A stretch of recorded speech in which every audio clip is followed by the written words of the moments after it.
Assalamualaikum warahmatullahi wabarakatuh. Perkenalkan, nama saya Uznu Hairdamanik, peserta Latsar BPSDM Sumatera Utara, bekerja sama dengan LPP Agro Nusantara tahun 2021. Baiklah, di sini saya akan menjelaskan tentang akuntabilitas. Apakah yang dimaksud dengan akuntabilitas? Akuntabilitas adalah kewajiban pertanggungjawaban yang harus dicapai. Nah, apa saja yang harus dicapai dalam akuntabilitas? Yang pertama, sebuah hubungan individu dengan negara atau masyarakat. Yang kedua, pertanggungjawaban yang harus dicapai berorientasi pada hasil. Yang ketiga, membutuhkan sebuah laporan. Yang keempat, pertanggungjawaban yang harus dicapai membutuhkan konsekuensi. Yang kelima, pertanggungjawaban yang harus dicapai adalah untuk memperbaiki kinerja PNS. Fungsi utama akuntabilitas. Fungsi utama akuntabilitas terbagi menjadi 3. Yang pertama, peran demokratis. Yang kedua, peran konstitusional. Yang ketiga, peran belajar. Apa yang dimaksud dengan peran demokratis? Peran demokratis adalah untuk menyediakan kontrol demokratis. Sedangkan peran konstitusional adalah untuk mencegah korupsi dan penyalahgunaan kekuasaan. Kemudian, peran belajar adalah untuk meningkatkan efisiensi dan efektivitas.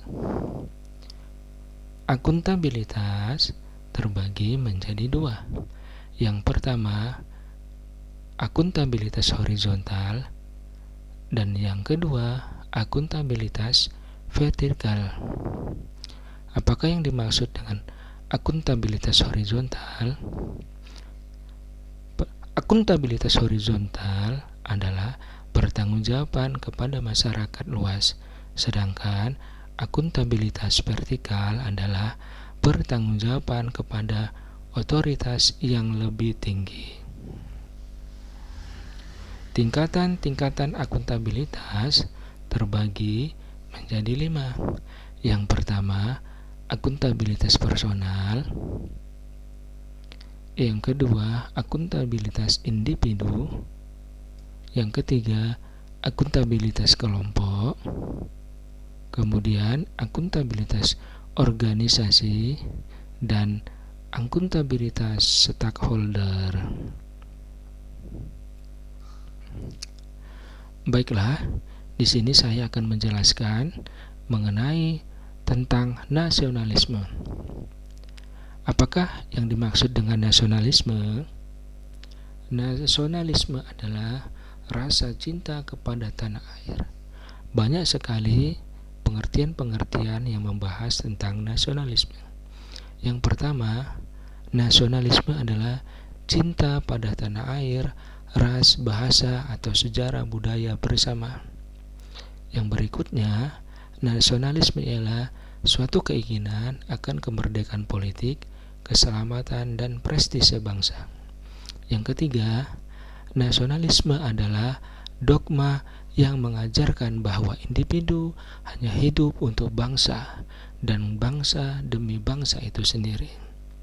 Yang keempat, nasionalisme pada hakikatnya adalah untuk kepentingan dan kesejahteraan bersama, karena segala bentuk penindasan terhadap pihak lain, baik itu orang per orang, kelompok per kelompok dalam masyarakat maupun suatu bangsa.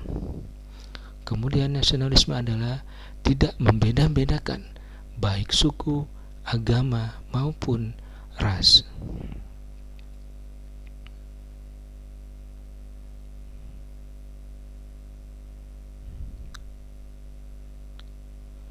Prinsip-prinsip nasionalisme. Apa saja prinsip nasionalisme? Yang pertama adalah hasrat untuk mencapai kesatuan. Yang kedua, hasrat untuk mencapai kemerdekaan. Yang ketiga, hasrat untuk mencapai keaslian. Yang keempat, hasrat untuk mencapai kehormatan bangsa. Nah, apa saja yang mendorong timbulnya nasionalisme?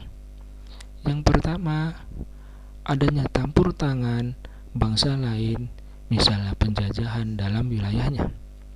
Yang kedua, adanya keinginan dan tekad bersama untuk melepaskan diri dari belenggu kekuasaan absolut, agar manusia mendapatkan hak-haknya secara wajar sebagai warga negara. Yang ketiga, adanya ikatan rasa senasib dan seperjuangan. Yang keempat, bertempat tinggal dalam suatu wilayah. Nah, nilai-nilai nasionalisme Pancasila bagi ASN sila ke-1 dan ke-2 adalah sejarah ketuhanan dalam masyarakat Indonesia. Yang kedua, ketuhanan dalam perumusan Pancasila. Yang ketiga, perspektif teoritis nilai-nilai ketuhanan dalam kehidupan bernegara. Yang keempat, implementasi nilai-nilai ketuhanan dalam kehidupan sehari-hari. Selanjutnya, nasionalisme